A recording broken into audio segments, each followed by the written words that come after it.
Voilà, bonjour à toutes et à tous. Un bonjour particulier aux représentants du ministre Jehollet qui nous font plaisir d'être présents parmi nous. Je suis heureux de vous revoir pour cette rentrée scolaire 2022 et espère que vous êtes, vous et vos proches, en bonne santé. Nous n'oublions pas ceux qui ont traversé l'année scolaire dernière, exposés à de multiples difficultés, l'épidémie de coronavirus, bien sûr, la remise en état nécessaire de toute une série d'écoles suite aux inondations et aussi l'augmentation phénoménale de certaines catégories de prix qui ont conduit des familles entières au bord de la précarité. Le soleil se couche sur la douce insouciance, a pu dire Éric de Beuquelard, notre chroniqueur régulier pour le magazine Entrée libre.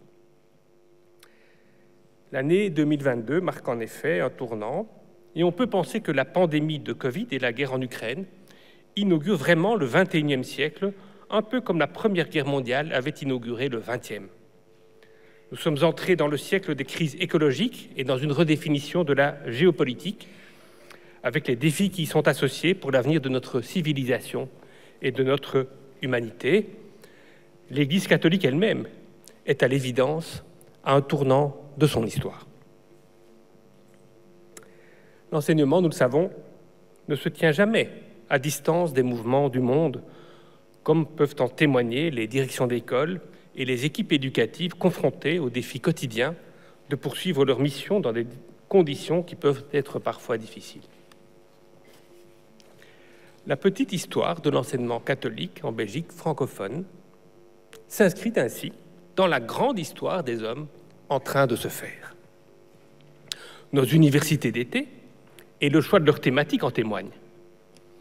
Il y a quelques années, nous avons traité de l'avenir de la démocratie, l'an dernier de la transition écologique, et cette année, de la réécriture de notre projet éducatif dans le contexte d'un monde en pleine évolution. Pour évoquer tous ces enjeux, nous avions espéré pouvoir compter aujourd'hui sur la présence de Pierre Defraigne, un orateur de référence et par ailleurs fidèle compagnon de route de l'enseignement catholique.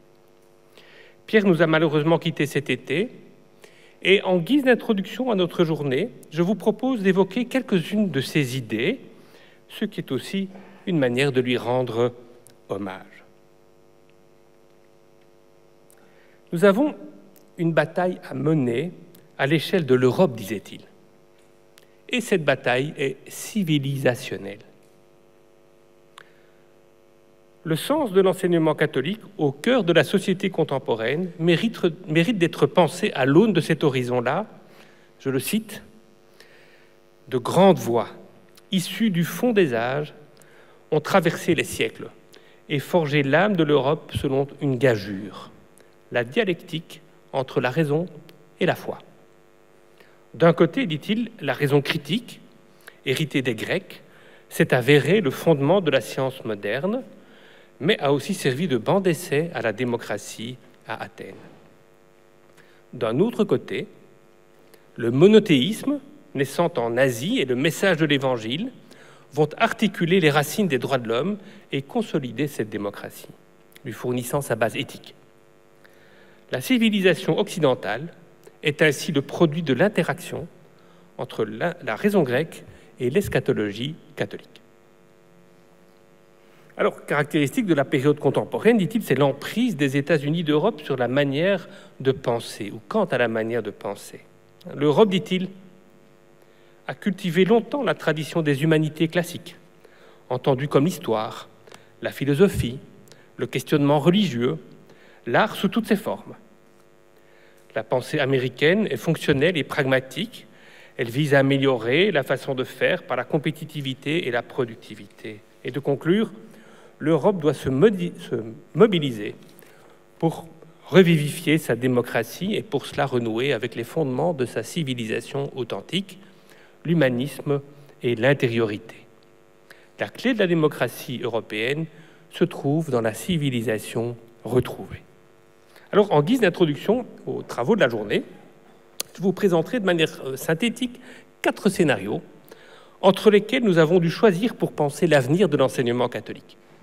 Ces scénarios sont empruntés à mon homologue de l'enseignement catholique flamand, Lievenboeve, qui les a théorisés.